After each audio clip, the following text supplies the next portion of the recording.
We worked together to draft, fine-tune, and amend this. We worked with countless stakeholders in the small business community, unions and human services providers across sectors, many of whom are present with us today. And together, we've shown that local government can step up when federal leadership steps back. Seattle Shield, the B&O tax plan touted by Councilmember Alexis Mercedes Rink as a huge boost for local business, was caught up in some legislative hoops this week. What does this mean for the future of this measure, which is on its way to Seattle voters? And what will it mean for those who might want to challenge it come November? Plus, with an apparent $100 million turnaround in the city's economic outlook, do we even need Seattle Shield or other tax hike measures that might be on the table? And what is next for a crop of incumbent candidates staring down what are now major gaps in their race for re-election a week after the primary? All this and more on Seattle News, Views, and Brews, your coffee break political podcast. I'm Brian Callanan. I'm a host on Seattle Channel. The views expressed here are mine, and I'm joined by my friend and co-host, David Croman, City Hall reporter for the Seattle Times. David, finish this sentence for me. The best place to be on a hot day in the Puget Sound region is? On a beach. Yeah. On a Puget Sound beach. Yep. I like that. I also would have accepted Coleman Pool in West Seattle, one of the few outdoor pools in the city. They actually pump in water from Puget Sound, so you get some extra beach bonus points there if you're actually in that pool. But that's good. I love it. Thank you, David, for being with me as we get through a hot week here in the middle of August. Also want to thank our background noise sponsor, City Grind Espresso on the first floor of City Hall. Thanks to all the patrons for the show. Big shout out to Alexandra, who just jumped on board. Thank you for your support out there. If you want to be cool like Alexandra, become a podcast patron, please. Support levels start at $5 a month. You get access to Patrons First content. We got some coming your way soon. You can even get your own decal. Very cool here. We answer your questions on the show. Seattle News, Views, and Brews at gmail.com. Can't wait to have you aboard. Find Seattle News, Views, and Brews on Patreon. Also, find this podcast on Converge Media. The video version is on Converge Wednesday nights at 7. All right, let's go with Right Here, Right Now. Well, David, I think this is a relatively small issue, but I wanted to take a closer look at this. So, Seattle Shield, we've been talking about this. This is a restructuring of the business and occupation tax. Small businesses would pay little to no B&O tax. Larger businesses would pay more. Could be an $80 to $90 million windfall for the city. So the council approved this proposal to be sent to voters last week. But then this week, the council has to vote on this again because there was an error, a scrivener's error, the ordinance says. There was an incorrect date for when the second phase of the tax rate would go into effect. I'm way in the weeds here, but the vote this week will fix that. I just want to look at this, David, because this doesn't happen often, especially with big pieces of legislation. Before I get to anything, though, when was the last time you heard the word scrivener, which is an old-timey word for clerk? Gentle listeners out there, make sure you know that. For me, it was reading Herman Melville's short story, Bartleby the Scrivener, in high school. David, what do you got? Yeah, I don't think I've ever typed out the word scrivener in my life or written the word scrivener in my life. it's a good one. Yeah, doesn't cross my brain. Although I'll add it to my lexicon here. Yeah, scriven that on in there. Bartleby, Bartleby, humanity. Please read the short story. It's all a good look at a different time in our lives here. I did want to look at this clerical error or scrivener's error because critics of this bill, who said this was a rushed piece of legislation, kind of might now have some ammo to work with for the November election, wouldn't you say? Yeah, and I don't entirely know because the deadline to pass this was a week ago because they had to pass it before the primary. I don't know. Maybe this is a question for you. I don't know if that screws things up at all because do you know the answer to that? Not my understanding. No, apparently this is what's going to solve it because it's just a clerical error, not something that was intentional. I believe this should still be able to go through. But again, these are all good questions to ask. So, does this make the difference? Does the fact that there's a scrivener's error in here make the difference in November when it's voted on? Probably not. But it does lend some, I guess, evidence to the argument from a number of council members who all, by the way, voted for it in the end, that this is a rushed process. The counter argument has been, well, it's going to get months of debate before it actually shows up to voters and voters can decide on it. But sure, yeah, I think you could point to this as an example of perhaps what happens when you're rushing something through. The Dan Strauss and Alexis Mercedes Rink point out it had 2 committee meetings and a final vote, which is fairly typical. And I can think of pieces of legislation that other council members have passed that have moved much more quickly than this. Yeah. The bill recently to ban the use of algorithmic rent setting. Oh, right. That was like a week, Yep. And so, of course, when certain council members are skeptical of a bill, that bill becomes rushed. Yeah. I remember Dan Strauss talking about the Soto housing bill as being rushed, and Oh, yeah. we need to take our time with this. It's a great way to try and slow something down that is inevitably going to pass. Yeah. But conveniently, whenever your pet project comes up, it's all gets perfect due process. Yeah, let's get this thing cooking. Right. Yeah. So I understand the complaint, but there's not a lot of consistency, let's say, on the council of when something is rushed or when something is properly vetted. Yeah, let me take it one step further, and I don't know. I'm just really thinking forward on this, because let's say voters in Seattle approve this tax, as they have approved countless others in the past, as we've talked about. Does this clerical error? I see this as something that might be the target of a lawsuit in the future if voters pass it. And I just wonder if you can look that far ahead. Is this something that I don't know, might lend itself even to a legal case to challenge something like this if, again, voters pass it? Yeah, I'm not smart enough to know if the scrivener's error will be the basis for that lawsuit, but Right. I expect it'll probably get challenged anyway, just because this sort of has the trappings of an initiative in some ways, even though there's no signature gathering, but it's got the same feel. And so I would say almost all ballot measures that are placed as a sort of question before voters, either that were put on there by legislative bodies or put on there by signature gatherers, tend to face some kind of lawsuit. Oh, yeah. Usually that revolves around whether or not it violates the single subject rule. I don't know. It strikes me that this one probably doesn't, but Yeah. we know the chamber really doesn't like this Yeah. proposal at all, and the Downtown Seattle Association really doesn't like it at all. And so if they want to get creative and find a legal challenge, I have faith they probably will. Yeah, and I'm just happy we got to say Scrivener a half dozen times here for the show. So rolling with this, sticking with the tax and revenue topic, when the council passed Seattle Shield last week, they also got an update on the economic forecast. What was now about $240 million is now apparently $150 million. David, you reported on this, and I'm really glad you brought this forward, because I feel like this is at least as big a headline as the passage of Seattle Shield for voters to decide on here. First off, can you give us an understanding of why that number changed? What happened here? Because going from 240 to 150 feels like a pretty big swing. Yeah, I mean, the real reason is basically how the city's analysts perceive the economy. When they gave the 240 estimate, their perception was that, because every time that there is a forecast or a planning, here's how you can plan your budget sort of meeting, they have three options. They can go with the most optimistic, the quote baseline option, and the pessimistic. Right. And they almost always go with the baseline option, which is usually kind of some average basically of what Moody's and S&P have put out there for their reads on the economy. In the spring, they actually adopted the pessimistic version. That's right. Was based in their assumption that tariffs would have a more kind of immediate suppression of the economy, plus some other kind of just big question marks about the economy. So far, those haven't really shown up in the way that they were anticipating. And so the big change is really that they have come to have a slightly rosier view of the economy, and so they are now recommending the quote baseline option. So fundamentally, as far as like dollars into the city, not that much has changed. It's just that they are no longer expecting the worst case version of the economy to come into pass. Now, I will say, though, that the corollary to that is we still get a look at what the optimistic baseline and pessimistic options are. And so what we saw in this presentation is the baseline option is much improved from the pessimistic one, but the new pessimistic outlook is actually even more pessimistic than the previous one. So if that one does end up coming to pass, then the city is actually in significantly worse shape than it was before. I think the temper on this improved outlook is the analysts have said, this could change in a heartbeat. We could change this. Right. We could revise this downward next time.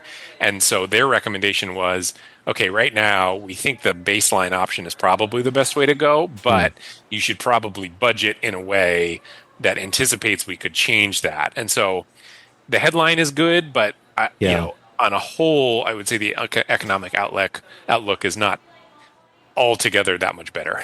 Fair. I was trying to go down this path, though, because we are seeing, this change in this outlook, at least in terms of what the forecasters are saying. And it makes me think about, do we need Seattle Shield? And if you want to look at it this way, foreshadowing our upcoming discussion here on the podcast about election results, Could this outlook mean that local leaders who are running for re-election might cool off on this push for this sales tax hike we've talked about to boost public safety? Because I've talked to a couple of people at City Hall, and they're saying this discussion, which Council President Nelson was really pushing a couple weeks ago. She brought up this plan to have more dollars into treatment, and she was really banking on this idea of adding this 0.1% sales tax.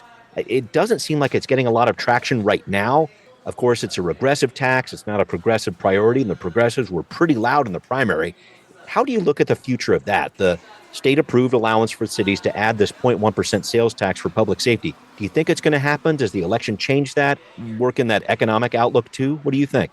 Yeah, I don't know. My guess is it would still happen just because it's not often that cities in Washington get unilateral authority to raise more money for a priority, and public safety is why a lot of this council is sitting there. And, we can get into our next discussion about how potent that is as an electoral issue anymore. But, I think given the opportunity to raise more money for cops and treatment for fentanyl, I would be surprised if City Hall did not take it. Yeah. That said, like you said, the economic outlook is slightly improved. And so maybe that does kind of complicate the equation a little bit. Yeah. But my expectation is that the mayor will probably include that sales tax in his budget proposal. Yeah, I'm interested to see what happens there. That's going to be an important debate over the next couple of weeks here. All right, well, thanks a lot for that, David. Coming up, a week after the primary election, the smoke has cleared, but the numbers are looking more and more like a dumpster fire for several Seattle incumbents. We're going to break down what's happening on Now Hear This.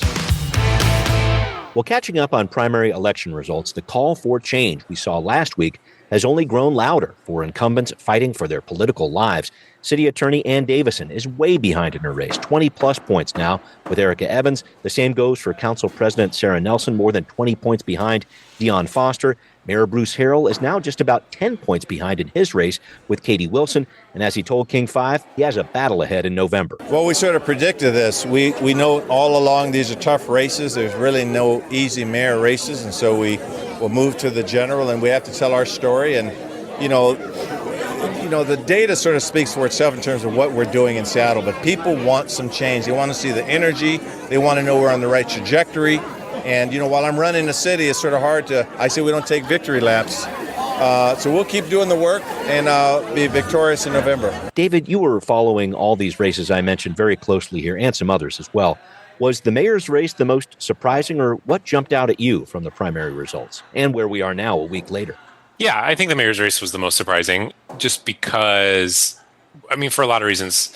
I would say that for most of this year, the mayor had kind of an air of inevitability about him. Yeah. Particularly at the beginning of 2025, he was getting labor Oscars, so he was getting a ton of support from labor unions, which he had not had in his last run. He was getting endorsements from people like Representative Pramila Jayapal. Right.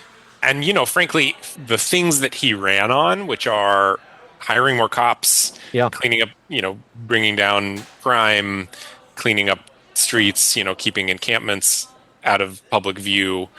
It's hard to argue that those things aren't happening. You can argue about the degree to which they're happening, but police department is hiring more cops. Crime has come down.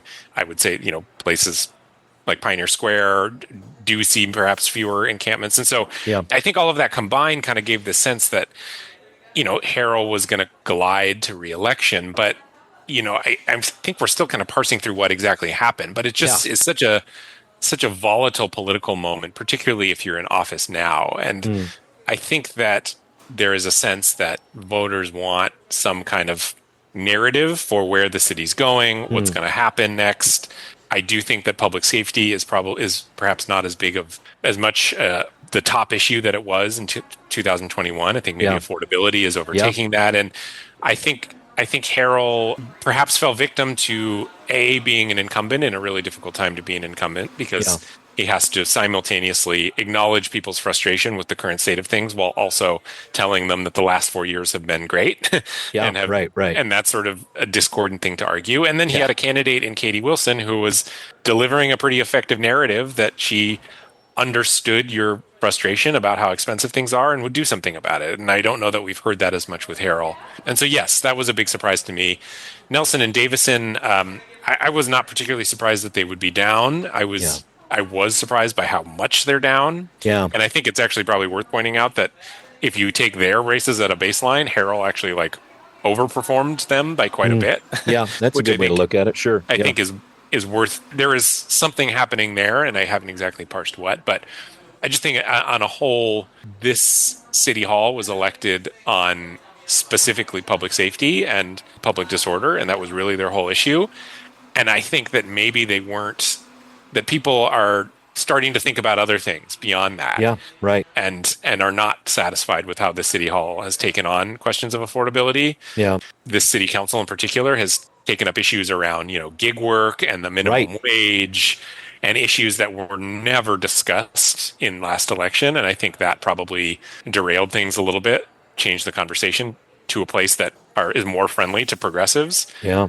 So, there's a lot to work through here, but when all is said and done, yeah, it was about worst case scenario if you're a city hall incumbent not named Alexis Mercedes Rank. Right. She cleaned up about 78% of the vote for her. And I really kind of had that sense, too, that progressive voters who might be feeling hamstrung at the national level are really turning their attention for local seats. I think you could make that jump, too. But looking ahead here, and I know each race is different, but how do incumbents make up ground here? Because it seemed like even when Bruce Harrell, not too long ago, was going big with a progressive tax measure like Seattle Shield, right next to Alexis Mercedes Rink at the press conference there. He's supporting this thing. Is it that he didn't get the recognition for it from this serious progressive voter base? Or how do you look at that? Because I'm definitely seeing candidates like Harrell swing a little bit towards the left and in expectation of what was going to happen here in the primary. Yeah, the problem for Harrell is he's just been around for so long. Yeah. People, when you look at polling, people know Bruce Harrell. I think it was only like 8% of respondents had never heard of Bruce Harrell. And so, if you're that well known, it's kind of hard to redefine yourself in such a short period of time. And I think the reputation that Harrell has is, somebody who's close to Harrell and works for Harrell and likes Harrell and wants him to be reelected described him to me as a majoritarian, which I actually thought was a fairly apt description, which is he's a guy who I think he does try and position himself at the center of Seattle politics, which makes him difficult to define in a lot of ways. He's not Sarah Nelson. He's not kind of an ideological centrist. Yes. He's certainly not Shama Sawant or anything like that. He has a way of sort of trying to be in the middle of things. And we saw that when he was on council. He would often be the last and even deciding vote on measures. Yes. And so, and I think that is his reputation, is that he is not like as far as city hall politicians go, he is far from the most ideological. And I just think perhaps right now the voters' desire is they want somebody who's a little more ideological. They want somebody who is a counter to something like Donald Trump, which is a specific direction, because anybody left of center right now who does not support Donald Trump is floundering. There is just not a lot of cohesiveness as far as an opposition goes, and I think people are looking for elected leaders that have kind of specific ideological directions, even if you totally disagree with that direction or doubt its effectiveness. I think that's just appealing, and why we're seeing Mamdani or something do as well, is they're offering a specific direction and a specific narrative that people can cling to. And that's just never really been Harrell's style. He's been much more kind of community, individual project oriented rather than I'm going to be your leader into the future. Yeah. So interesting to see how this one's going to pan out, too. A lot still ahead. Thank you for that, David. I did want to make a quick note on other council activity this week. A few things are getting jammed in before the council's 2-week summer break, which kicks in on Monday of next week. They're back in business right after Labor Day. One of the issues, a special meeting called for the Health and Human Services. This is going on Wednesday, the committee there. It includes a measure I have my eye on, this idea to revise the multifamily tax exemption, the MFTE program. We've talked about it on the podcast before. This is the program that gives tax breaks to developers who create affordable housing units. Back in 2019, MFTE was modified, extended, but times have really changed then in the real estate world. It's a lot more expensive to build, and homes are more expensive to purchase, too. So the council is reducing this fee to apply for this exemption from $10,000 to a base fee of $2,000 plus $200 per unit, not to exceed $10,000 there. So the hope is to get more builders, smaller builders perhaps, to apply for this program. David, I kind of went over that rough math here. I guess my big question is is this going to work? Is this going to be enough to entice builders to get involved with this program? Yeah, I mean, I think affordable multifamily housing is kind of the most difficult right now, and it's the hardest to make pencil. There are a lot of questions about MFTE and whether that's doing that. And, frankly, I don't know. I mean, I think this is kind of why the social housing developer exists, is to build this kind of housing, because it just has not penciled right on the market front. But it's too expensive for builders to do it, basically. Yeah, exactly, because to charge the rates, they can fit a bunch of the most profitable thing to build right now is studios, because you can fit a bunch of them into a building and charge not that much less than you would for a 2-bedroom or a 1-bedroom. Yep. And, there's a lot of reasons we could get into it, but it's just not quite as profitable to build multifamily housing. And so, the tax exemption is something, but I get the sense that it isn't enough necessarily to bring on as many as the city wants. So certainly this is one way. I question if the goal is, if you are acknowledging that this permitting fee is a barrier, well, I don't entirely understand why keep the 2,000. Yeah, right. If you're dropping at 8,000, why not just drop it entirely? Yeah. That's just a question that I have. But no, it's a good one. And I was looking at some of the city data here. Some of these MFTE renters, basically the people who are in these units here, they're spending, well about 85% of them, as of a couple years ago, were considered housing cost burden, meaning they spend over 30% of their income on housing. So these units out there that are supposed to be affordable are not. This MFTE rent is set at a higher percentage of the area median income, and we've got a lot of households in trouble here. I guess I'm looking at that bottom line too. This program, maybe it needs to be modified to hit that bottom line, and I see what they're doing with helping developers, but I guess you could help renters out here too, because they're feeling the pinch as well. Yeah, right. And at some point there was a discussion of lowering the maximum AMI. Yep. Then that, of course, though, it comes with the concerns that if you do that, are you going to have to evict people who are making over that threshold who live there now? And of course, that's tricky. But, I don't know what that does for the landlords who, are still trying to make a profit on this. Again, the question of how you make multifamily housing in Seattle affordable, if we had a good answer to that, then Bruce Harrell would probably be winning a second term. Yeah, good point. I always like getting into these, though, with you. Sometimes we ask more questions than we answer, but this is something that the council is definitely wrestling with this week. It's in the Health and Human Services, or Housing and Human Services Committee there. Deborah Juarez overseeing that, and we'll see what happens there next. All right, well, coming up, strap on your shoes. You're about to take a walk in. Wait for it. The country's most walkable city. Is that you, Seattle? Some thoughts coming up here on What's Next. David, I couldn't help but notice a number of political figures, Mayor Harrell, Councilmember Saka among them, celebrating a recent review from Travel and Leisure that indicates Seattle is the most walkable city in the country. I saw a few different social media posts about this. The data comes from a company called FitFlops, which happens to create fashionable sandals for men and women. So take that for what it is. The main thrust of the study showed that, hey, the waterfront, Pike Place, the Space Needle are all within 1.5 miles of each other, and that equals walkable. David, are you buying this? Is Seattle the most walkable city? What do you think about that? No. Tell me why. Because there's New York, Right. Because New York, yeah. Because of New York, or it is not. There are just still huge parts of Seattle that you have to get in your car and drive to go even get a drink. Yeah. I lived in Portland. Portland's far more walkable than Seattle because you have neighborhood bars in every neighborhood. Okay. You don't have that in Seattle. So, all right. So you're saying like bars that are distant, that are close to you. That's the Croman. Exactly. Index. Can I walk to a bar is my question of how walkable it is. And for a lot of Seattle, the answer is no. And so therefore, there's no way it's the most walkable. That said, it is a lovely city to take a walk in from an aesthetic point of view. You can see a lot of very beautiful things by not walking very much. So from that perspective, yes, Seattle is a great place to walk around. So I guess what I'm saying is it depends on what you're looking for on your walk. If you're looking for nice views, then Seattle is one of the most walkable. If you're looking for a place to get a drink or to buy groceries or eat a burger, then no, it's not. Yeah, and it's not how comfortable you feel in your pair of FitFlops. That's an important part of this too. And I guess there's also big hills. I don't know. That's what I'm saying, because if I wanted to get from downtown to Capitol Hill, for example, we're talking about a couple 100 feet elevation there. I'm not saying it can't be done and you can't walk that way, but it's not like there's escalators going up. That part of it kind of confuses me here too. No, yeah. I love walking around Seattle. Yeah, me too.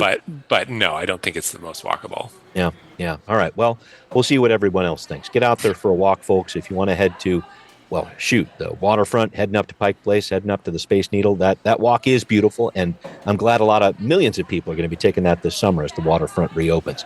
We do need to wrap up here, David. I wanted to talk about this with you. Since we last met up for a podcast, the Mariners are 9-1, best record in the majors over that span. They made a big trade deal for Eugenio Suarez. Things are looking pretty up. Is our podcast cursed? What do you think? I just wanted to put it that way. Yeah, I know. Well, I'm still convinced the Mariners are cursed. So no. Well, don't do that. Well, I saw a graphic today that said they had a 94% chance of making the playoffs. Oh, I don't want to see that. Right. Which to me is as good as 100%. That just dooms them to not making the playoffs. Right. So you read about that at jinx.com. Yeah, exactly. Yeah. Until I'm sitting on my couch watching the Mariners in a playoff game, I will not believe that they're in the playoffs. Yeah, but you've seen it. I mean, ever since that trade deadline, it looks like it's been great. Some new energy. What are you seeing out of these guys? It's the most fun team that I think they've had since.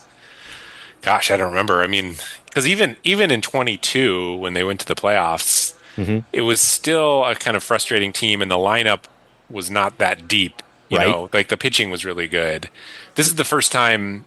I mean, at the end of the day, when you watch baseball, it's the most fun to watch your team hit well. Yep. It's great to watch good pitching, but it's not as fun as watching good hitting. Yep. And so now they have a lot of good hitters, and so it's fun to watch. It's the most fun I've had watching the Mariners, honestly, probably since like 2001. Yeah. No, it's turned. And the thing that's going to turn it for me is to actually see Josh Naylor at first base crack a smile once. I know. I would love.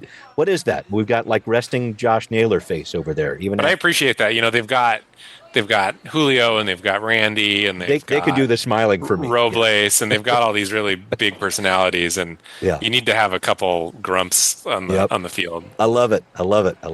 Well, that's great. And David, we are taking a break anyway. The next time you hear me and David will be after Labor Day when the City Council is back on the job. But some special Patrons First podcast action is coming your way next week.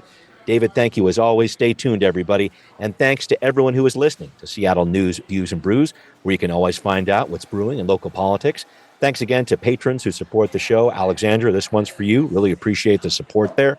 If you want to be a patron, go for it. Please consider a pledge of $5 a month or more on Patreon to be a patron. You can hear this podcast on Apple, Spotify, wherever you listen. We are there. Thanks for watching on Converge Media, too. We will see you next time. Seattle News, Views, and Brews is an independent production of Callanan Media Services. Copyright 2025.